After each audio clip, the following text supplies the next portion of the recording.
नमस्कार, मैं आपके साथ सृष्टि मेहता। बुलेटिन का आगाज एक बड़ी खबर के साथ कर रहे हैं। दिल्ली विधानसभा चुनाव से जुड़ी ये बड़ी खबर, मतगणना जारी है, रुझान भी सामने आ रहे हैं, वोटों की गिनती लगातार जारी है। बड़ी खबर आपको बता दें, शुरुआती रुझानों में बीजेपी को बहुमत मिलता हुआ नजर आ रहा है। शुरुआती रुझान बीजेपी के लिए काफी ज्यादा कहा जा सकता है सकारात्मक एक खबर लेकर आ रहे हैं, क्योंकि शुरुआती रुझानों में भारतीय जनता पार्टी ने बढ़त बनाई हुई है। 40 सीटों पर बढ़त बनाई हुई है भारतीय जनता पार्टी ने। चुनाव आयोग के आंकड़ों में भी बीजेपी को भारी बढ़त जो है वो मिल रही है। इसके साथ ही दिल्ली विधानसभा चुनाव के लिए वोटों की गिनती जो है वो लगातार जारी है। पूजा पाठ का सिलसिला भी यहां पर लगातार जारी है। दिल्ली विधानसभा चुनाव में वोटों की गिनती जारी। रुझानों में भाजपा जहां बढ़त बनाए हुए है, आम आदमी पार्टी बताया जा रहा है लगभग 25 सीटों पर आगे चल रही है। कांग्रेस को 1 सीट पर बढ़त बनी हुई है, यानी कि रुझानों में भाजपा बहुमत का आंकड़ा जो है वो पार कर चुकी है। रुझानों में भारतीय जनता पार्टी बहुमत का आंकड़ा पार कर चुकी है। और इसके साथ ही चुनाव आयोग ने 62 सीटों के रुझान जो है वो जारी किए हैं। इसके मुताबिक भाजपा जो है वो करीब 40 से 44 के बीच में और आम आदमी पार्टी 23 सीटों पर आगे चल रही है। इलेक्शन कमीशन के मुताबिक भी रुझानों में भाजपा को बहुमत मिल रहा है। बड़ी बात यह है कि नई दिल्ली सीट जो कि हॉट सीट है, हॉट सीटों में से एक है, आम आदमी पार्टी के अरविंद केजरीवाल 254 वोटों से यहां पर अब बताया जा रहा है कि पहले शुरुआती रुझान में वो पीछे चल रहे थे, लेकिन उम्मीद है कि अब वो थोड़ा आगे जो है इस सीट पर आ सकते हैं। फिलहाल अन्य सीटों की अगर हम बात करें, कालकाजी सीट की, तो यहां से आतिशी जो है वो पीछे चल रही हैं और जंगपुरा से मनीष सिसोदिया और पड़पड़गंज से अवध ओझा जो हैं वो आगे चल रहे हैं। इधर करावल नगर से बीजेपी के कैंडिडेट जो हैं वो बढ़त बनाए हुए हैं। बीजेपी के ज्यादातर कैंडिडेट जो हैं वो आगे चल रहे हैं। इधर बात अगर एग्जिट पोल्स की करें तो ज्यादातर एग्जिट पोल में जो है भारतीय जनता पार्टी को ही बढ़त मिलती नजर आई थी। तो कुछ ही देर में तस्वीर और साफ हो जाएगी और देखने वाली बात होगी कि दिल्ली की जनता इस बार किसे सत्ता पर बिठाती है।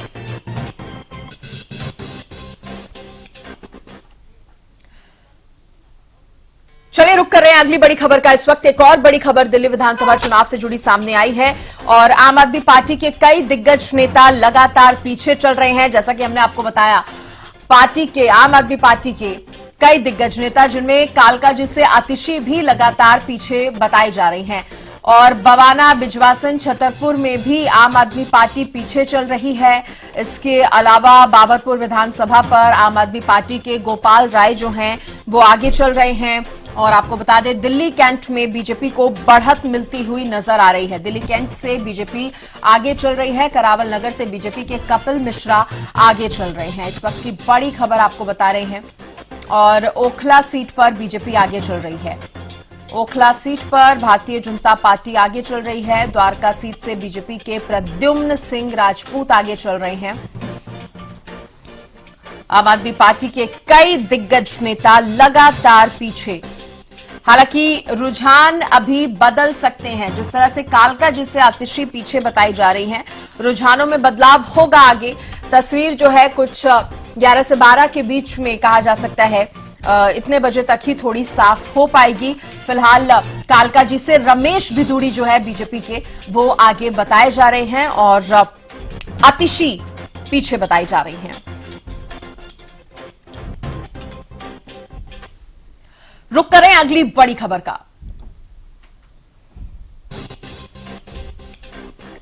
तो सूत्रों के हवाले से यह बड़ी खबर सामने आ रही है। इस वक्त की बड़ी खबर सूत्रों के हवाले से, दिल्ली चुनाव के नतीजों के बाद दिल्ली पहुंच सकते हैं सीएम नायब सिंह सैनी। तो चुनाव नतीजे आने के बाद सीएम नायब सिंह सैनी जो है वो दिल्ली आ सकते हैं, ऐसी जानकारी मिल रही है। आज रात दिल्ली पहुंच सकते हैं सीएम नायब सिंह सैनी। सूत्रों के हवाले से यह जानकारी जो है मिल रही है। तो दिल्ली चुनाव के नतीजे भी दोपहर तक सामने आ जाएंगे और नायब सिंह सैनी को भी आज दिल्ली आना है और बताया जा रहा है शाम तक दिल्ली पहुंच सकते हैं नायब सिंह सैनी। ये बड़ी खबर इस वक्त की आपको बता रहे हैं। आज रात दिल्ली पहुंच सकते हैं सीएम नायब सिंह सैनी। हरियाणा के मुख्यमंत्री जिन्होंने स्टार प्रचारक की भूमिका दिल्ली विधानसभा चुनाव में निभाई, बढ़ चढ़कर हरियाणा के मुख्यमंत्री ने दिल्ली विधानसभा चुनाव के लिए प्रचार किया और आज चुनाव नतीजों के बाद दिल्ली पहुंच सकते हैं सीएम नायब सिंह सैनी। ये बड़ी खबर जो है वो सामने आ रही है। तो दिल्ली का दंगल है, दिल्ली के नतीजे आज आ जाएंगे। किसका राज होगा दिल्ली पे, किसको सत्ता की चाबी मिलेगी, ये देखना बेहद ज्यादा दिलचस्प होने वाला है। शुरुआती रुझान जो आ रहे हैं वो बीजेपी को राहत देते हुए नजर आ रहे हैं, क्योंकि बीजेपी ने शुरुआती रुझानों में बढ़त बनाई हुई है, लेकिन आम आदमी पार्टी के लिए टेंशन थोड़ी सी बढ़ा रहे हैं ये शुरुआती रुझान। एक तरफ कांटे की टक्कर कहा जा रहा था कि बीजेपी और आम आदमी पार्टी में इस चुनाव में रहने वाली है, दूसरी तरफ कहीं ना कहीं एग्जिट पोल्स जो हैं ज्यादातर वो बीजेपी को बढ़त बनाते हुए नजर आए थे। इधर कांग्रेस खाता खोल पाएगी या नहीं, हालांकि एक सीट पर कांग्रेस को बढ़त मिलती हुई नजर आ रही है। उम्मीद की जा रही है कि पिछले 2 चुनावों के बाद इस चुनाव में कांग्रेस जो है कुछ बेहतर कर पाएगी। जिस तरह से पिछले चुनाव में 0 पर सिमटकर कांग्रेस रह गई थी, इस बार ऐसा नहीं होगा, कांग्रेस कुछ बेटर कर पाएगी, ये पूरी उम्मीद है। हालांकि सभी पार्टियां अपनी अपनी जीत के दावे जरूर कर रही हैं। कांग्रेस की तरफ से भी ये कहा गया था कि हम किंग मेकर पार्टी के तौर पर सामने आ सकते हैं, भले ही किंग ना हो लेकिन किंग मेकर जरूर बन सकते हैं। हालांकि अभी जो रुझान सामने आ रहे हैं उसमें बीजेपी को बहुमत मिलता हुआ, इन रुझानों में बहुमत मिलता हुआ बीजेपी को नजर आ रहा है।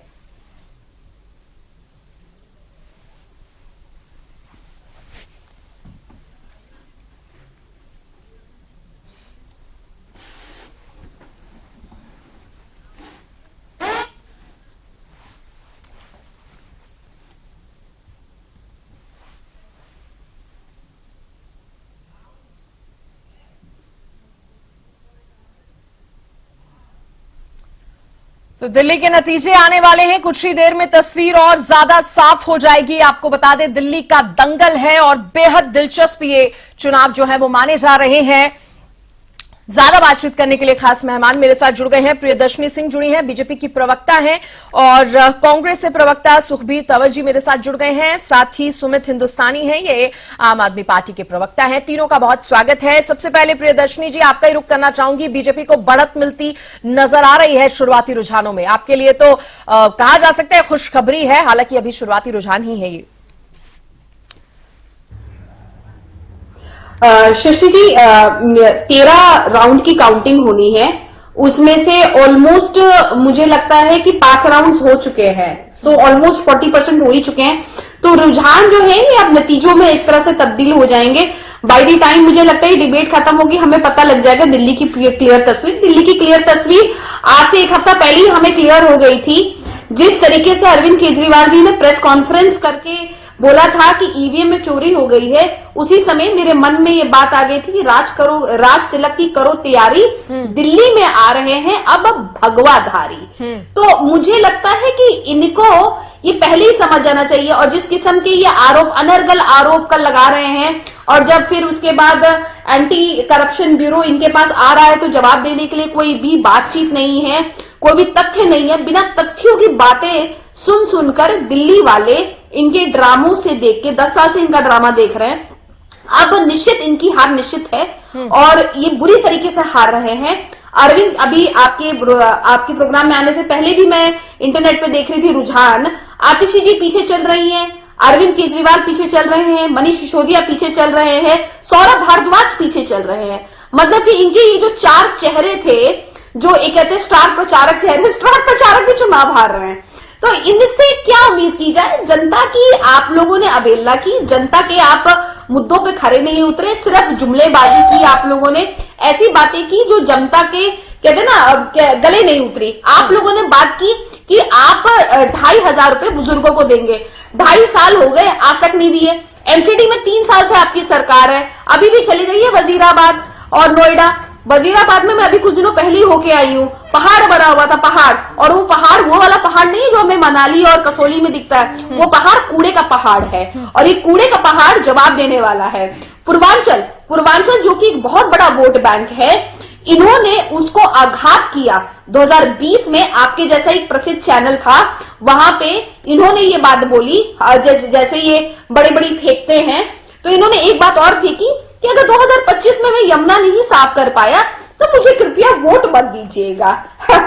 हास्यवद बात यह है कि 2025 आ गया और 2025 में ये यमुना तो क्या साफ नहीं कर पाए, उसके बाद ये ओछी राजनीति पे उतर आए और हरियाणा वासियों पे इन्होंने नाम लगा दिया। क्यों लगाया इन्होंने हरियाणा वासियों पे नाम? क्योंकि इनको खींच थी। जब इन्होंने 90 के 90 अपने कैंडिडेट उतारे, तो 90 के 90 कैंडिडेट जो इन्होंने उतारे, उसके बाद इनको डर लगने, इनको खींच हो गई, इनको नफरत हो गई।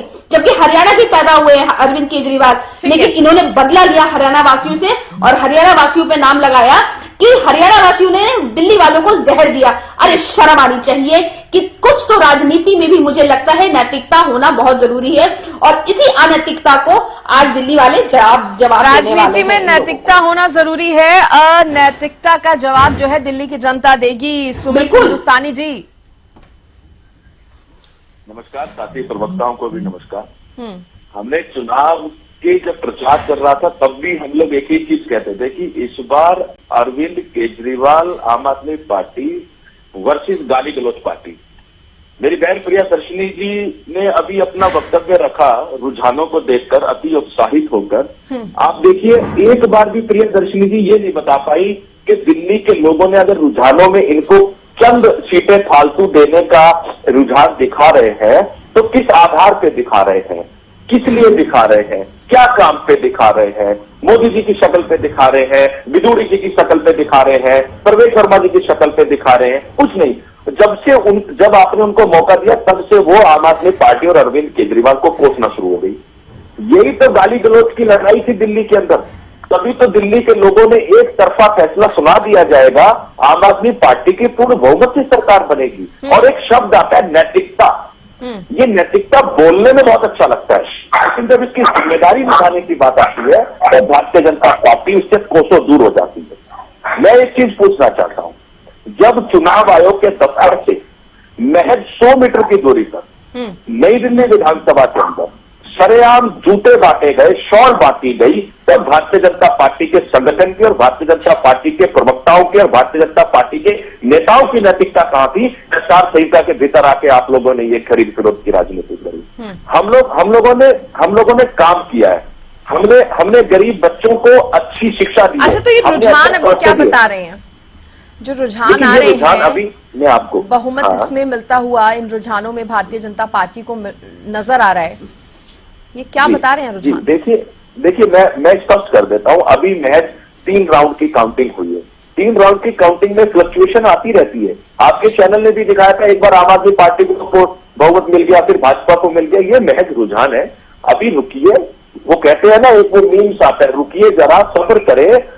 भारतीय जनता पार्टी 2 फिगर में भी अपने विधायक नहीं बना पाएगी और आम आदमी पार्टी प्रचंड बहुमत से दिल्ली के लोगों के लिए एक बार चलिए ठीक है, मैं सुखबीर जी का रुख करूं, लेकिन उससे पहले बड़ी खबर यहां पर आ गई है। चुनाव आयोग ने सभी 70 विधानसभा सीटों के रुझान दे दिए हैं। सभी 70 विधानसभा के रुझानों में अब तक बीजेपी 42 सीटों पर आगे चल रही है। बड़ी खबर इस वक्त की आपको बता दें, आम आदमी पार्टी को 28 सीटों पर बढ़त मिल रही है, लेकिन इन रुझानों में बहुमत का आंकड़ा बीजेपी ने पार कर लिया है। बड़ी खबर इस वक्त की, 70 विधानसभा सीटों के रुझान जो हैं चुनाव आयोग की तरफ से सामने आए हैं, जिनमें अब तक बीजेपी 42 सीटों पर आगे चल रही है। आम आदमी पार्टी को 28 सीटों पर बढ़त मिलती हुई यहां पर बताई जा रही है। बड़ी खबर इस वक्त की। तो वहीं चुनाव आयोग ने सभी 70 विधानसभा सीटों के रुझान जारी कर दिए हैं। सुमित हिंदुस्तानी जी, 42 सीटों पर आगे चल रही है भारतीय जनता पार्टी अभी भी रुझानों में। सभी 70 विधानसभा सीटों के रुझान आ गए हैं सामने, अब क्या कहेंगे? मैं तो कह ही रहा हूं, अभी तीसरा राउंड चल रहा है, अभी और बहुत राउंड बाकी है, फ्लक्चुएशन चलती रहेगी। दिल्ली के लोगों ने इस बार काम के आधार पर काम को वोट डाला है। आप देखिएगा इन रुझानों में भले भारतीय जनता पार्टी और 15-20 मिनट खुश हो जाए, लेकिन मैं आपको बता रहा हूं कि प्रचंड बहुमत से अरविंद केजरीवाल जी 4थी बार मुख्यमंत्री। चलिए ठीक है, बीजेपी की तरफ से प्रतिक्रियाएं भी खूब सामने आ रही हैं, जिस तरह से रुझानों में बढ़त मिल रही है, क्या कुछ कहा जा रहा है, सुना देते हैं पहले। जो रुझान है वो हमारी आशा के अनुरूप है, लेकिन परिणाम आने की हम प्रतीक्षा करेंगे। मुझे बार बार इस बात को कहने में कोई संकोच नहीं है कि दिल्ली में हमारे कार्यकर्ताओं ने बहुत जुनून और शिद्दत के साथ काम किया है और जनता ने भी भरपूर आशीर्वाद दिया है। जनता को भ्रष्टाचार और विकास का मॉडल चुनना था, तो उन्होंने प्रधानमंत्री श्रीमान नरेंद्र मोदी के नेतृत्व को सलाम किया है और ये जीत हमारे राष्ट्रीय नेतृत्व की, माननीय प्रधानमंत्री के काम की जीत है होगी, जो मुझे ऐसा लगता है। निस्संदेह हम दिल्ली में डबल इंजन की सरकार बनाएंगे। सर, जितने बड़े नेता हैं आम आदमी पार्टी के, वो चुनाव हारते हुए नजर आ रहे हैं। केजरीवाल भी पीछे हैं, मनीष सिसोदिया भी पीछे हैं, मुख्यमंत्री भी पीछे हैं। देखिए, हम सुबह से एक बात कह रहे हैं कि हमने दिल्ली का चुनाव दिल्ली के मुद्दों पर लड़ा है। हम अरविंद केजरीवाल से बार बार भ्रष्टाचार की बात पूछते थे, शीश महल की बात पूछते थे, शराब घोटाले की बात पूछते थे, टूटी हुई सड़कों की बात करते थे, सीवेज के ओवरफ्लो की बात करते थे, गंदगी की बात करते थे, गंदे पानी की बात करते थे, लेकिन अरविंद केजरीवाल इन मुद्दों से भागते थे। वो इस चुनाव को लुभाने की और वादों पे, झूठे वादों पे लाने की कोशिश कर रहे थे। दिल्ली की जनता ने दिल्ली के दर्द को समझा है, के लिए वोट देने जा रही है। अरविंद केजरीवाल का बैड गवर्नेंस और उनका और उनकी पार्टी का करप्शन दिल्ली की जनता के सामने एक्सपोज हुआ है, जिसके कारण से दिल्ली की जनता ने सत्ता परिवर्तन का मन बनाया।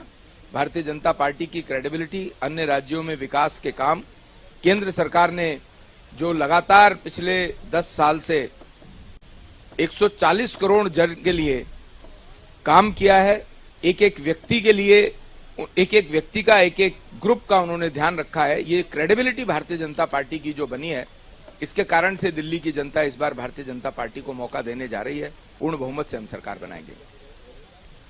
तो देखिए, आप सुन रहे थे किस तरह से बीजेपी जो है अपनी जीत को लेकर अब एक बार फिर से ये जो प्रतिक्रिया बीजेपी नेताओं की तरफ से सामने आ रही है। पहले से ही हम तो आश्वस्त थे कि जनता जो है इन तमाम मुद्दों को, जिसमें यमुना एक बहुत बड़ा मुद्दा, शीश महल, गंदा पानी, इन तमाम मुद्दों पर, शराब घोटाला भी जिस पर जनता ने इस बार वोट किया है, ये कहा जा रहा है। सुखबीर तंवर जी, देखिए, भारतीय जनता पार्टी तो आगे बनी हुई है, बढ़त उसने बनाई हुई है रुझानों में, लेकिन आप कहां पर हैं? आप तो कह रहे थे कि आम आदमी पार्टी जो है आपके बिना सरकार नहीं बना पाएगी।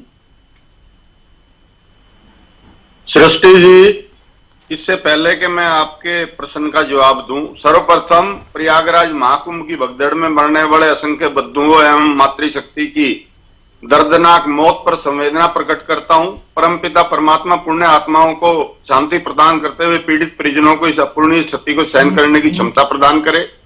और जिस प्रकार से विभिन्न मीडिया चैनल मोदी योगी के प्रबंधन का गुणगान कर रहे हैं, राज्य सरकार और केंद्र सरकार की जिम्मेदारी है कि वो सुनिश्चित करें कि इस प्रकार की घटनाओं की पुनरावृत्ति ना हो। और निरंतर दुखद विषय ये है कि कुंभ स्नान की निरंतर गिनती बताई जा रही है, चैनल आपको गुणगान करते हुए नजर आ रहे हैं, वही चैनल बता रहे हैं कि क्या कुछ हो रहा है महाकुंभ में। अगर कुछ हुआ भी है तो वही चैनल उसकी भी जानकारी दे रहे हैं। वो बता दिया, वो लोकसभा का सुना होगा आपने, छोड़ दो अब उस बात को। जो चलिए, आप भी इलेक्शन पर आ जाइए, ठीक है।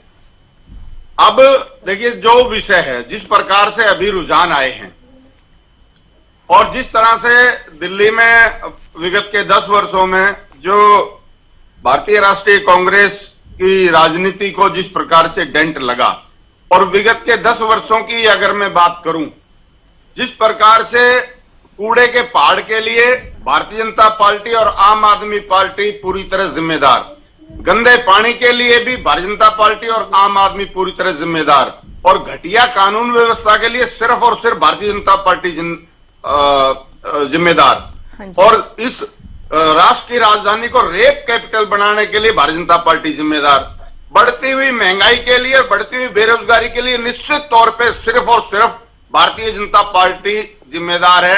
इसके बावजूद भी जिस प्रकार से विगत में जो चुनाव प्रचार के दौरान जो चुनाव आयोग का विषय जिस तरह से रहा, जो उसका व्यवहार रहा, वो भी देश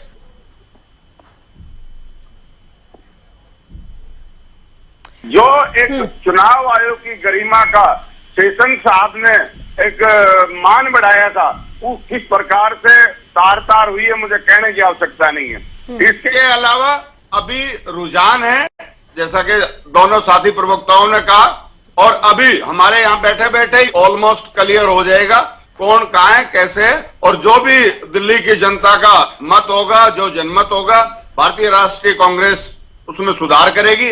और अब निरंतर हम प्रयास करेंगे कि दिल्ली में जो भी हमें जिम्मेदारी मिलेगी, दिल्ली की जनता के बीजेपी की कमियां आप गिना रहे हैं, आम आदमी पार्टी की आप कमियां गिना रहे हैं, लेकिन ऐसा कैसा जनमत की कांग्रेस को इतने साल बाद भी सत्ता में लाना नहीं चाहती है जनता? ऐसी क्या नाराजगी कांग्रेस से दिल्ली की जनता की? देखिए, हरेक प्रदेश के एक चुनावी राजनीति होती है। आप ये भी ना भूलें कि 1997 के बाद निरंतर 15 वर्ष जिस प्रकार से एक बहुत ही बेहतरीन शासन श्रीमती शीला दीक्षित ने जिया, और आज भी दिल्ली वासी याद कर रहे हैं, लेकिन जिस प्रकार के विषय प्रसंग और जिस तरह का एक जो डेमोक्रेसी में जो होना चाहिए उसको किस प्रकार से तार तार इन दोनों पार्टियों ने किया है, ये देश और प्रदेश देख रहा है। और हम जनमत का जो भी निर्णय है अभी आ जाएगा, उसका स्वागत करते हैं। लेकिन सुखबीर जी, आपको नहीं लगता जिस तरह से आप 15 साल का भी शीला दीक्षित के 15 साल का जिक्र कर रहे हैं, वाकई चलिए जनता ने तारीफ की है, हमेशा सभी ने की है, लेकिन जब ऐसी बातें सामने आती है तब तो और सवाल खड़े हो जाते हैं कि क्या उन 15 सालों को भी याद नहीं कर पा रही जनता, या कांग्रेस उनको याद करवा पाने में नाकाम साबित हो रही है? ये कांग्रेस का फेल्यूर है। जिस लेवल पर चुनाव प्रचार करना चाहिए था, जिस लेवल पर जनता के बीच जाना चाहिए था, कांग्रेस वो भी नहीं कर पाई। देखिए सृष्टि जी, भारतीय राष्ट्रीय कांग्रेस के शीर्ष नेतृत्व ने और दिल्ली प्रदेश के नेतृत्व ने अपना पूर्ण प्रयास किया है, लेकिन जिस तरह से इसमें झूठ और जो भी प्रपंच हो सकते थे उनका सहारा लिया गया है। अब देखते हैं दिल्ली की जनता हमारे ऊपर कितना भरोसा जताती है और कितने प्रतिशत हमें वोट प्राप्त होते हैं, उसके आधार पर हम आगामी रणनीति बनाएंगे। ठीक है प्रियदर्शनी जी, आपके तो देखिए नेताओं की बाइटें भी यहां पर आनी शुरू हो गई हैं। लग रहा है कि जश्न का जो माहौल है, बस अब कुछ ही समय का इंतजार उसमें कहीं ना कहीं नेता कर रहे हैं या खुद को रोक के रखा हुआ है जश्न मनाने से पहले। देखिए, अमित शाह जी ने तो हमें 2 दिन पहले ही बोल दिया था कि भाई पटाखों का इंतजाम पहले ही कर लो। इसके पीछे ये बात को चाहे ये स्वीकार करें ये दोनों पार्टियां या ना स्वीकार करें, भारतीय जनता पार्टी ऐसी ही नहीं विश्व की सबसे बड़ी पार्टी बनी है।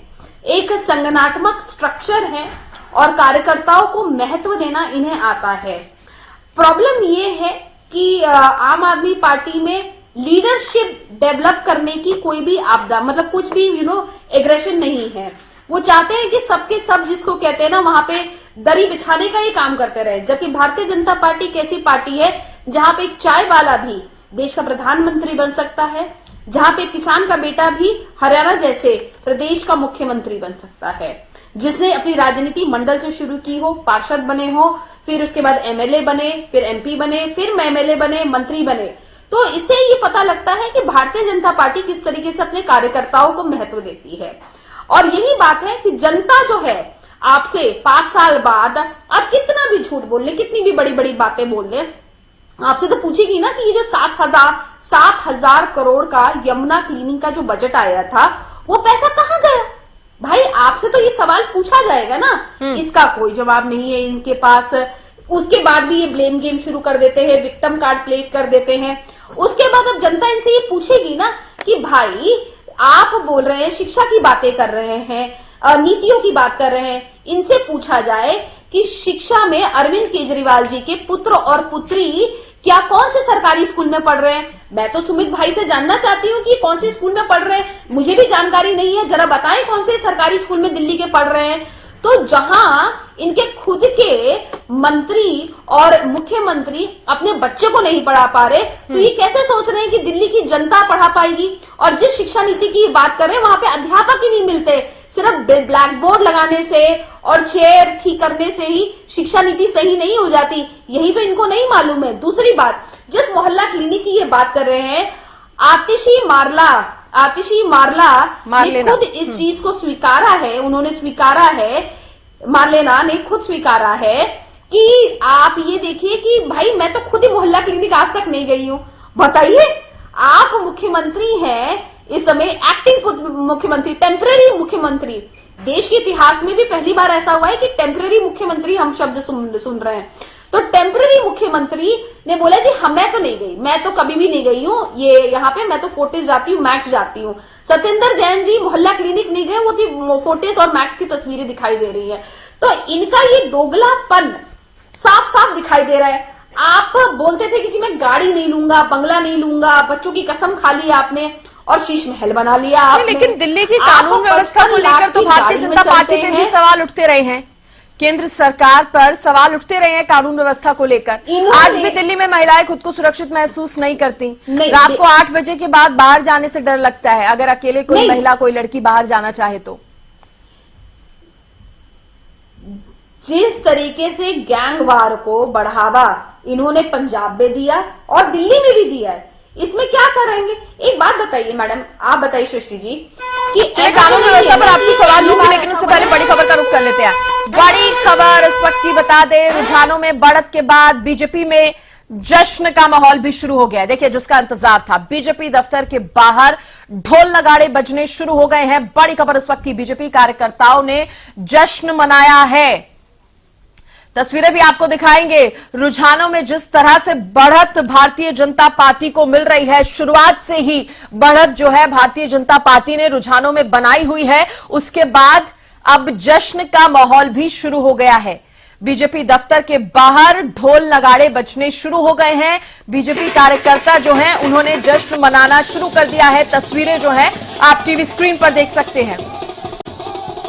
तो बीजेपी दफ्तर के बाहर ढोल नगाड़े बज रहे हैं। देखिए, कहीं ना कहीं इंतजार बीजेपी के जो कार्यकर्ता हैं वो इसी बात का कर रहे थे कि जल्दी से जल्दी अब ढोल नगाड़े जो है वो बजाए जाए और जश्न मनाया जाए, क्योंकि शुरुआती रुझानों से ही बीजेपी को यहां पर बढ़त मिलती हुई नजर आ रही है। तमाम समर्थक जो है वो बीजेपी कार्यालय के बाहर पहुंचे हुए नजर आ रहे हैं और पूरे बाजे गाजे के साथ यहां पर बीजेपी जो है जश्न मनाती नजर आ रही है। और जश्न मनाए भी क्यों ना, लंबा इंतजार भारतीय जनता पार्टी ने किया है दिल्ली की सत्ता में वापस से काबिज होने के लिए। एक बड़ा कहा जा सकता है अंतराल रहा, लंबा समय बीजेपी के लिए रहा है इंतजार का। हालांकि अभी बार बार फिर यही कहा जा रहा है कि ये रुझान है। तस्वीर 12 बजे तक थोड़ी और बदलेगी, 11 साढ़े 11 बजे तक थोड़ी और तस्वीर बदलने की उम्मीद है। लेकिन जिस तरह से शुरुआत से ही रुझानों में बीजेपी को बढ़त मिल रही है, उसमें देखा जा सकता है कि बहुमत का आंकड़ा भी भारतीय जनता पार्टी इन रुझानों में पार कर चुकी है।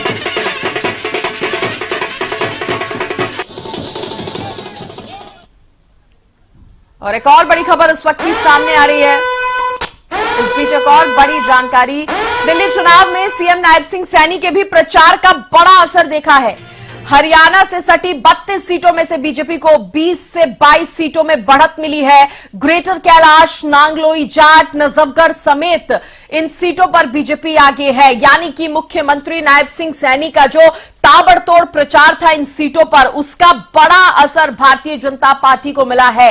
पहले हरियाणा में सीएम नायब सिंह सैनी के चेहरे पर बीजेपी ने चुनाव जीता और उसके बाद हरियाणा से सटी 32 सीटों पर कहा जा रहा है कि बीजेपी को बढ़त मिल रही है, क्योंकि नायब सिंह सैनी ने जिस तरह से चुनाव प्रचार किया था, दिल्ली में स्टार कैंपेनर के तौर पर नायब सिंह सैनी ने बेहद अहम भूमिका निभाई थी, उसका भी असर है कि बढ़त मिलती हुई इन सीटों पर नजर आ रही है भारतीय जनता पार्टी। और प्रियदर्शनी जी, कानून व्यवस्था को लेकर मैं आपसे सवाल कर रही थी, लेकिन उससे पहले इस पर मैं आपसे एक रिएक्शन चाहूंगी। जैसा कि मैंने पहले भी कहा था कि बस मानो इंतजार ही कर रहे हैं बीजेपी के कार्यकर्ता, बीजेपी के समर्थक जश्न का, और अब वो जश्न की तस्वीरें भी आनी शुरू हो गई हैं। कहीं जल्दबाजी तो नहीं है? नहीं सृष्टि जी, हम लोग कांग्रेसियों की तरह जल्दबाजी नहीं करते कि जलेबी वाले को बुला लेते हैं और फिर उसके बाद जलेबी वाला भी लौट के जाता है, घोड़े वाला भी लौट के जाता है। हम लोग ये सब काम नहीं करते हैं। एक प्रॉपर स्ट्रैटेजिक चुनाव जिसको लड़ा जाता है, जनता के मुद्दों को रख के जो रखा जाता है, और जमीन पे हमारे कार्यकर्ता हैं, हमारे पास कार्यकर्ता ज्यादा हैं और लीडर जो अपने आप को लीडर बोलते हैं सो कॉल्ड, वो कम है हमारे। अच्छा, जैसा कि हम अभी बात भी कर रहे थे कि हरियाणा के मुख्यमंत्री सीएम नायब सिंह सैनी ने खूब प्रचार किया है दिल्ली चुनाव के लिए, स्टार कैंपेनर की भूमिका उन्होंने निभाई, और अब जिस तरह से खबर आ रही है कि हरियाणा से सटी जो दिल्ली की सीटें हैं उन पर बीजेपी को अच्छी खासी बढ़त मिल रही है, तो माना जाए ये नायब सिंह सैनी के चेहरे का कमाल है, उनके प्रचार का कमाल है।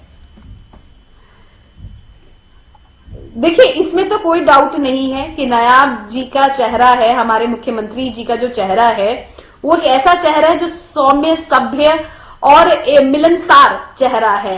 हरियाणा वासियों ने भी उनको भरपूर बेहद प्यार दिया। इतना बड़ा मैंडेट हरियाणा में भारतीय जनता पार्टी को तीसरी बार मिलना बहुत बड़ी बात है, बहुत बड़ी बात है। एंड डेफिनेटली हरियाणा का एक बहुत बड़ा तबका और खासकर जाट कम्युनिटी दिल्ली में भी बहुत ज्यादा है और वहां पे जिस तरीके से हरियाणा के लोगों का उन्होंने प्रचार किया है और दिल पे छूने वाली बातें करते, दिल पे जो बातें लग जाए किसी के वो बातें करते हैं। जो झूठ बोला अरविंद केजरीवाल ने हरियाणा वासियों के लिए, उसको पूरी तरीके से इन्होंने खारिज किया। आपने देखा किस तरीके से यमुना नदी में जाके उन्होंने, हमारे मुख्यमंत्री जी ने सबूत भी दिया कि कितना बड़ा झूठी पार्टी है ये, कितना बड़ा झूठ बोलते हैं ये लोग जब अपनी नाकामी इनको छुपानी होती है। सुमित हिंदुस्तानी जी का जल्दी से इस पर रिएक्शन मैं लेना चाहूंगी। सुमित हिंदुस्तानी जी, अरविंद केजरीवाल जी की तरफ से जिस तरह से गंभीर आरोप जो है हरियाणा पर लगा दिए गए थे, यमुना के पानी में जहर मिलाने का मुद्दा उन्होंने उठा दिया था, क्या ये जो रुझान सामने आ रहे हैं हरियाणा से सटे दिल्ली की सीटों पर भारतीय जनता पार्टी को बढ़त मिल रही है, क्या ये उस बयान का भी नतीजा है? नहीं सृष्टि जी, ऐसा कुछ भी नहीं है। और अरविंद केजरीवाल जी ने जब यमुना के पानी की बात करी थी तो तथ्यों के साथ करी थी।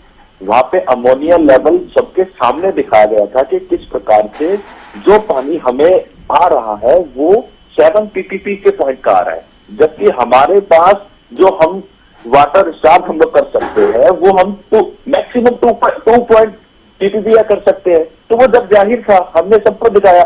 अरविंद केजरीवाल जी के बयान को तोड़ मरोड़ कर जिस तरीके से भारतीय जनता पार्टी ने पूरा ऑरा सेट किया था, वो तो 2 दिन भी नहीं चला। आपने देखा होगा वेरी 2 डे, मतलब अगले 2 दिनों के बाद अरविंद केजरीवाल ने तो सीधे हरियाणा पर आरोप लगाए थे, जहर मिलाने की बात अरविंद केजरीवाल ने ही तो करी थी। नहीं, उन्होंने बिल्कुल ये कहा था कि एक मुख्यमंत्री से अगर दूसरे मुख्यमंत्री बात कर रहा है और उन्होंने कहा कि हमें पानी में अमोनिया लेवल बढ़कर आ रहा है तो उनको वो आमने सामने बैठ के उस चीज को निपटा देते। लेकिन इन्होंने तो ढिंडोरा पीटना शुरू कर दिया, हाय हाय हमें ये कह दिया, हाय हाय वो कह दिया, पुतले फूकने शुरू कर दिए। अगर आमने सामने बात करनी थी तो अरविंद केजरीवाल उसकी शुरुआत करते, आमने सामने बात करते। उन्होंने खुद पहले मीडिया के सामने ये बयान दिया। सृष्टि जी, दिल्ली के मुख्यमंत्री आतिशी जी ने खुद ये स्टेटमेंट दी है कि मेरी मुख्यमंत्री हरियाणा से बात हुई थी, इसके बाद इन्होंने 2 बार बात की। रोक रही हूँ क्योंकि एक और बड़ा अपडेट जो है वो सामने आ गया है चुनाव से जुड़ा। दिल्ली चुनाव में सीएम नायब सिंह सैनी के प्रचार का बड़ा असर दिखा है। हरियाणा से सटी 32 सीटों में से बीजेपी को 20 से 22 सीटों पर बढ़त मिल रही है। ग्रेटर कैलाश, नांगलोई जाट, नजफगढ़ समेत कई सीटें जिन पर बीजेपी आगे बनी हुई है। बड़ी खबर आपको बता रहे हैं, मुख्यमंत्री नायब सिंह सैनी इन सीटों पर उन्होंने ताबड़तोड़ प्रचार किया था। और एक अपडेट जिस तरह से सामने आ रही थी कि आज नायब सिंह सैनी जो हैं रात के समय दिल्ली आएंगे भी, यानी कि नतीजे जब सामने आ जाएंगे उसके बाद रात को नायब सिंह सैनी दिल्ली आएंगे। और अगर जो रुझान सामने आ रहे हैं और जिस तरह से भारतीय जनता पार्टी ने जश्न मनाना भी शुरू कर दिया है, अगर भारतीय जनता पार्टी इन्हीं रुझानों के मुताबिक जीत रही है तो सीएम नायब सिंह सैनी जब दिल्ली आएंगे तो कहा जा सकता है एक बड़ा जश्न जो है मनाया जाएगा, क्योंकि खूब प्रचार जो है वो नायब सिंह सैनी ने दिल्ली में किया है। और माना यह जा रहा है तभी हरियाणा से सटी 32 सीटों में से 20 से 22 सीटों पर बीजेपी को बढ़त मिल रही है। सुमित जी, बात पूरी कीजिए फटाफट से। सुमित जी, हेलो। हाँ जी। तो मुख्यमंत्री आतिशी जी ने बिल्कुल 32 सीटें हरियाणा से सटी हुई, जिनमें से 20 से 22 सीटों पर बढ़त मिल रही है भारतीय जनता पार्टी को। इससे और क्या कहेंगे आप? नहीं, देखिए अभी 4थे राउंड की गिनती शुरू हुई है, अभी और भी गिनती बाकी है। अगर आप इनकी बढ़त भी देखेंगे तो कोई 150 वोट से आगे है, कोई 50 वोट से आगे है, कोई कितनी वोट से आगे है। तो अभी ये रुझान है और हम आपको बता रहे हैं कि जैसे आप तकरीबन ये मान के चलिए कि 12 बजे तक स्थिति क्लियर हो जाएगी। और हमें पूर्ण विश्वास है दिल्ली की जनता ने दिल्ली के किए हुए मुख्यमंत्री द्वारा किए हुए कामों के ऊपर। सुखबीर जी, भारतीय जनता पार्टी ने थोड़ी जल्दबाजी कर दी है क्या जश्न मनाने में? देखिए, जिस तरह से भारतीय जनता पार्टी के नेताओं के बयान हैं, निश्चित तौर पे क्रिकेट में और राजनीति में जब तक अंतिम बॉल ना फेंक दी जाए और जब तक अंतिम मत की गणना ना हो जाए, अनेक ऐसे उदाहरण है। मैं आपको उदाहरण दूं, राजस्थान में मुख्यमंत्री पद के उम्मीदवार थे सीपी जोशी साहब और मात्र 1 वोट से हारे थे। इसलिए मैं तो यही कहूंगा, अभी इंतजार करें और सही जो परिणाम आने दें। ज्यादा जल्दबाजी उचित नहीं होती है। जल्दबाजी उचित नहीं होती है। फिर आपको क्या लग रहा है, जश्न मनाने का मौका मिलेगा कौन सी पार्टी को? देखिए, ऐसा है,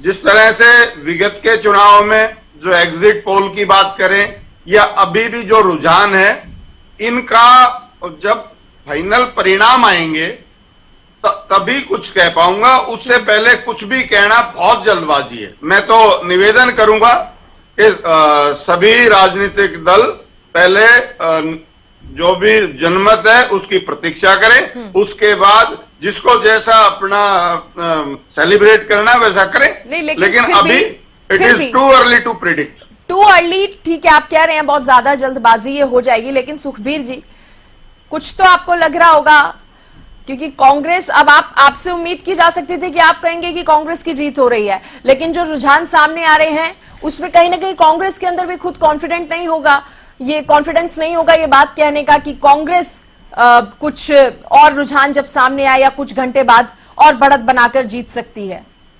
देखिए सृष्टि जी, क्या सफलता मिलेगी और क्या रहेगा वो तो एक अलग विषय है। हमारा मुख्य विषय ये है कि दिल्ली प्रदेश की जनता हमें कितने मत प्रतिशत से हमारे ऊपर भरोसा जताती है। भारतीय राष्ट्रीय कांग्रेस की दिल्ली प्रदेश की राजनीति उसी बात पर निर्भर करेगी कि दिल्ली प्रदेश के कितने लोग हमें अपना समर्थन देते हैं। उसी के आधार पर जो भी सरकार बनेगी, हम दिल्ली के लोगों के जीवन की सरलता के लिए अतीत की तरह काम करेंगे। सुखबीर जी, देखिए, मैं प्रशंसा करूंगी आपकी कि आप दिल्ली की जनता का जो भी फैसला है या जो भी रुझान अभी तक सामने आ रहे हैं उसको आप सर मत्थे रख रहे हैं, लेकिन आप कुछ तो कहेंगे ना कि कहां मान रहे हैं, क्या वो कमियां रह गई कांग्रेस की दिल्ली विधानसभा चुनाव में भी कि इस तरह के रुझान कांग्रेस के लिए सामने आ रहे हैं? अभी आपके सारे सवालों का जवाब दूंगा मैं, और हम 12 बजे तक आपके चैनल पे हैं और जितने भी सवाल आपने उठाए हैं सबका जवाब देके जाऊंगा। तो अभी आप कुछ भी नहीं कहना चाहते? अब अभी मैंने बताया ना, it is too early to predict. पर कितना बदलाव आप मान रहे हैं? चलिए 1 घंटे का भी अगर आप समय ले लें, नहीं, आप क्या कह रहे हैं? जो पहले एक सीट पर बढ़त कांग्रेस की बताई जा रही थी, अब वो 0 हो गई है। स्पष्ट हो जाएगी, फिर आपके सभी सवालों का जवाब देंगे। प्रियदर्शनी जी, एक बार कानून व्यवस्था को लेकर भी आप रख दीजिए बात, क्योंकि आपकी बात अधूरी रह गई थी। सुखबीर तंवर जी की तरफ से जो सवाल उठाया गया था कानून व्यवस्था को लेकर, सीधे सीधे केंद्र सरकार को घेरा गया है उसमें। नहीं, देखिए, ये तो इनकी आदत है शुरू से ही विक्टिम कार्ड प्ले करने की, बेचारा बनने की। पंजाब में तो कानून व्यवस्था इन्हीं के पास है ना। क्यों खालिस्तानियों का इंटरफेरेंस हुआ, क्यों ड्रग्स इतनी चरम सीमा पे पहुंच गया है, इनसे भी तो ये सवाल पूछा जाए ना। और मैं बता रही हूँ, ये मेरे सवाल का जवाब नहीं है। प्रियदर्शनी जी को कहिए मेरे सवाल पे जवाब दे, या आम आदमी पार्टी को बाद में जवाब दे देंगे। क्या जवाब है? सुखबीर जी का क्या सवाल था? सॉरी, मैंने सुना ही नहीं। सुखबीर जी, आप सवाल दोहरा दीजिए अपना। लेकिन मैं आपको आप सवाल दोहरा दीजिए। हाँ, प्रियदर्शनी जी, मेरा भारतीय जनता पार्टी के बारे में ये कहना है कि घटिया कानून व्यवस्था के लिए सिर्फ भारतीय जनता पार्टी जिम्मेदार है, और राष्ट्र की राजधानी को रेप कैपिटल बनाने के लिए भारतीय जनता पार्टी का शासन जिम्मेदार है। इस पर आपका क्या कहना है? मेरा कहना यह है सुखबीर जी कि निर्भया कांड भारतीय जनता पार्टी के कार्यकाल में नहीं हुआ था। जो आपको भी याद होगा कि निर्भया कांड, जो कि सबसे ज्यादा इस देश का मोस्ट हीनियस क्राइम, दर्दनाक क्राइम, एक महिला, मैं भी एक महिला हूं, अगर किसी ने सुना है तो कांग्रेस के कार्यकाल में हुआ है। और यही कारण है कि आज तक दोबारा कांग्रेस मेरे सवाल का जवाब नहीं है। अब 10 वर्ष से ज्यादा आप शासन में हैं। यही जवाब है सर, यही जवाब है। एक घटना जवाब नहीं हो व्यवस्था पे सवाल हमसे पूछ रहे हैं, पहले आप अपनी कानून फिर मैं हाथरस समेत सारे देश के विषय गिनवाऊंगा, वो आपको अच्छा नहीं लगेगा। आप अपनी जिम्मेदारी से कहिए कि भारतीय इस जनता तरीके से पार्टी का भविष्य केंद्रीय गिनने लगेंगे तो शासन मैं तो और गृह मंत्री अमित शाह जो एक वक्त का तड़ीपार था, उसके शासनकाल में दिल्ली की कानून व्यवस्था खराब हुई। नहीं, गलत बात गलत बात है, नहीं, बिल्कुल ठीक बात है। आप इस तरीके से तड़ीपार नहीं बोल सकते, उनको कोर्ट नहीं, है ना, आप कैसे सुप्रीम कोर्ट के आदेश से आई ऑब्जेक्ट नहीं, आप करते हैं ऑब्जेक्ट, माननीय सुप्रीम कोर्ट के आदेश से। प्रियदर्शनी जी, नहीं, शायद बार किसी और का आप बात देखिए ना, शायद सुप्रीम कोर्ट का सुखबीर आदेश बाबू है। के पास कांग्रेस के लिए तो बयानी है, बचा नहीं है। चलो, आप भी देख रहे हैं, कोर्ट का आदेश है ना। आप भी देख रहे हैं वो प्रियदर्शनी गृह जी। मंत्री है, ऐसे तड़ीपार व्यक्तित्व से क्या अपेक्षा, नहीं, इसलिए दिल्ली लेकिन की कानून नहीं, व्यवस्था सुखबीर खराब। जी, नहीं, नहीं, तड़ीपार सुखबीर बोलेंगे जी, आप, ऐसी आप शब्दावली का निश्चित प्रयोग तौर पर करेंगे, तड़ीपार देखिए, ठीक सुप्रीम कोर्ट ढंग से का आदेश होना करें। चाहिए, लेकिन अपने मुझे बात अभी को लग देख रहा है लीजिए, सुखबीर जी, आपका जो जिस परिश्रम तरह से है, आप कांग्रेस के सुखबीर तंवर लिए नहीं कुछ कह रहे। भी बोलने से बच रहे हैं, सुखबीर तंवर जी, जिस तरह से आप कांग्रेस के लिए कुछ भी बोलने से बच रहे हैं, उससे तो ये भी थोड़ा थोड़ा समझ आ रहा है कि एक जो गुस्सा है आपके अंदर का, वो कहीं ना कहीं निकल के सामने आ रहा है। क्या ये जनता के प्रति भी गुस्सा है? अगर आप कह रहे हैं कि नाकामियां आप आम आदमी पार्टी की भी गिना रहे हैं और भारतीय जनता पार्टी की भी गिना रहे हैं, उसके बावजूद आप ये जनता ने बताएं, आपको सृष्टि जी, जनता ने आपको सुनिए। कहां पर लाकर खड़ा कर दिया है? क्या ये गुस्सा नहीं, इस आप- चीज को लेकर भी है?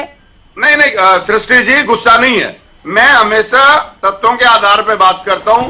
10 वर्ष का जो भी शासन रहा और जो अव्यवस्था रही, उसके लिए तो दिल्ली सर, में मौका तो मामलों में यहाँ पर आम आदमी कांग्रेस पार्टी के जिम्मेदार पास है भी था और ना। ज्यादातर मामलों में भारतीय जनता पार्टी जिम्मेदार है। इन 10 इसमें क्या वर्षों गलत है? में इन 10 वर्षों में कांग्रेस के पास भी मौका था दिल्ली में देखिए, अपनी पकड़ को मजबूत करने का, बहुत सुनहरा मौका था कांग्रेस के पास। देखिए, आपकी सारी बातें ठीक हैं, हर राजनीतिक दल अपनी तरफ से प्रयास करता है, ये तो मतदाताओं का अपना मैंडेट है। मतदाता को क्या अच्छा लग रहा है, क्या खराब लग रहा है, क्या दिल्ली के 15 साल के शासन की किसी और स्टेट में इन्होंने कोई मुकाबला किया हो तो बता दो। दिल्ली को आज विकसित शहर किसने बनाया? दिल्ली को रहने लायक किसने बनाया? तो यही सवाल मैंने सुखबीर जी आपसे पहले भी किया था कि अगर दिल्ली को रहने लायक आपने बनाया, खा गई घंटा पी गई तेल, भाजपा का देखो खेल। ये वही पूंजीवाद को बढ़ावा देने वाले लोग हैं, वही पूंजीपतियों के पोषक लोग हैं। मैं कितनी बातें इनकी गिना सकता हूं, लेकिन मैं अभी बोलना नहीं चाहता कुछ देर के लिए। मैंने कहा चलो इनको आनंद लेने दो। लेकिन जनता तक उन कामों को पहुंचाने में या उन 15 सालों को याद कराने में कांग्रेस का फेल्यूर है, ये आपको मानना पड़ेगा। शायद कहीं ना कहीं आप मान भी रहे हैं, ये बात मैंने पहले भी कही। ठीक है, मैं जो मानने वाली बात है वो मैं सारी मानता हूं, लेकिन जो मैं फिर कहूंगा कि सिर्फ मैं तथ्यों पे बात करता हूं, हवाई बात करना मेरे आचार विचार में नहीं है। सुमित हिंदुस्तानी जी, कुछ हॉट सीटों का हम भी जिक्र कर रहे थे और उन हॉट सीटों पर आम आदमी पार्टी का पीछे होना, बड़े चेहरे ये पीछे जब सामने आ रहे थे कि ये पीछे हैं, तो तब आम आदमी पार्टी की इस पर क्या रिएक्शन है? और इसके साथ ही क्या आम आदमी पार्टी ने इस बात की उम्मीद की थी? हालांकि मुझे पता है आप कहेंगे कि रुझान है अभी बहुत ज्यादा बदलाव जो है आएगा, लेकिन 10:30 बज चुके हैं, 11 बजने वाले हैं और अभी तक जो बहुमत का आंकड़ा है वो भारतीय जनता पार्टी ही पार करती हुई नजर आ रही है। आप बहुमत के आंकड़े को अभी छूने से कई सीटें दूर है, 28 सीटों पर कहा जा रहा है कि आम आदमी पार्टी ने बढ़त बनाई हुई है। क्या इस चीज की, इस तरह के मैंडेट की आपको उम्मीद थी? सृष्टि जी, मैं टैली में देख पा रहा हूँ भारतीय जनता पार्टी 40 पे और आम आदमी पार्टी 30 पर। लेकिन जो ये 10 सीटों का जो ये अंतर है, इन 10 सीटों का अगर आप मार्जिन देखोगे तो मैं फिर वही बात कर रहा हूँ, कोई 300 वोट से आगे है, कोई 250 वोट से आगे है। मैं आपको फिर पूरी मजबूती और जिम्मेदारी के साथ कह रहा हूं कि अगले आधे घंटे बाद परिस्थितियां बदलेंगी, बिल्कुल बदलेंगी, क्योंकि दिल्ली की जनता ने अरविंद केजरीवाल की गुड गवर्नेंस को देख के दिल्ली की जनता अरविंद केजरीवाल जी के साथ खड़ी है।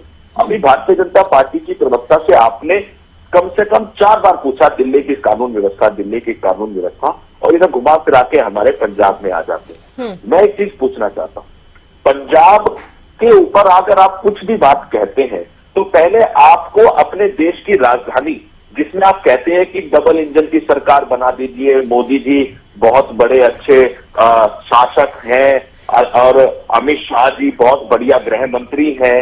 गृह मंत्री जी के घर से 20 किलोमीटर, 1 किलोमीटर, 5 किलोमीटर दूर पे गैंगवार होती है, तो वो क्या वो हम लोग करवाते हैं? आप बता दीजिए, अगर दिल्ली का क्राइम रेशो आप देख लीजिए। नहीं तो जनता कहीं इस बात को समझ तो नहीं गई कि अगर एक बार फिर से आम आदमी पार्टी को जिता दिया तो वही सब बातें सामने आएंगी कि हमें कुछ करने नहीं दिया जा रहा, हमें एलजी रोक रहे हैं, केंद्र सरकार हमारी नहीं सुन रही है। क्या जनता कहीं इन बातों को समझ तो नहीं गई थी? अब ये सृष्टि, ये बहुत बढ़िया सवाल आपने मुझसे पूछा। आम आदमी पार्टी की सरकार के पास जब हमने 49 दिन की सरकार बनाई 2013 के अंदर, तो हमारे पास एंटी करप्शन ब्यूरो था। हम सब एंटी करप्शन ब्यूरो 2015 की सरकार बनते ही वापस ले लिए थे। सृष्टि जी, उसके बाद हम लोग सुप्रीम कोर्ट में गए। सुप्रीम कोर्ट ने हमारे पक्ष में यह फैसला सुनाया कि दिल्ली जनता के द्वारा चुनी हुई सरकार के पास फैसला लेने की ताकत, उनको लोगों को नौकरी देने की ताकत, ट्रांसफर की ताकत, प्रमोशन की ताकत दिल्ली की जनता द्वारा चुने हुए सरकार के पास होनी चाहिए। भारतीय जनता पार्टी ने सृष्टि जी क्या करा?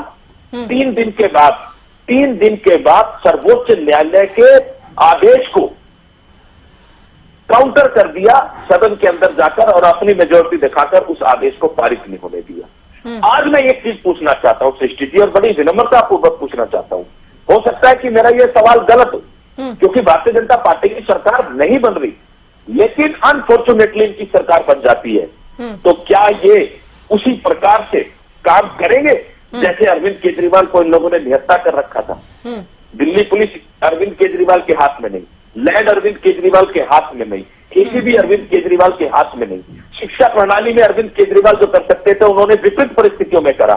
आज मैं पूछना चाहता हूँ, भारतीय जनता पार्टी क्या वो तो फिर सरकार में क्यों सरकार में आना चाहते हैं? बोले आपने जवाब मांगा प्रियदर्शनी जी से, मैं जवाब ले लेती हूँ। मेरी बात खत्म हो जाए।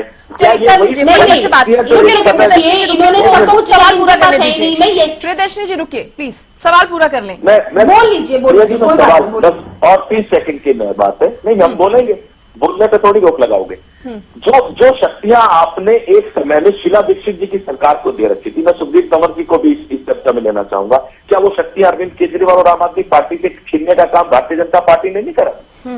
अब आप प्रिया जी मेरी बात का जवाब दें। प्रियदर्शनी जी। सृष्टि जी, ये सारी बातों का जवाब मैं दे देती हूँ। बिल्कुल बिल्कुल बिल्कुल बिल्कुल, मैंने भाई की बातें बहुत प्यार से सुन रही थी।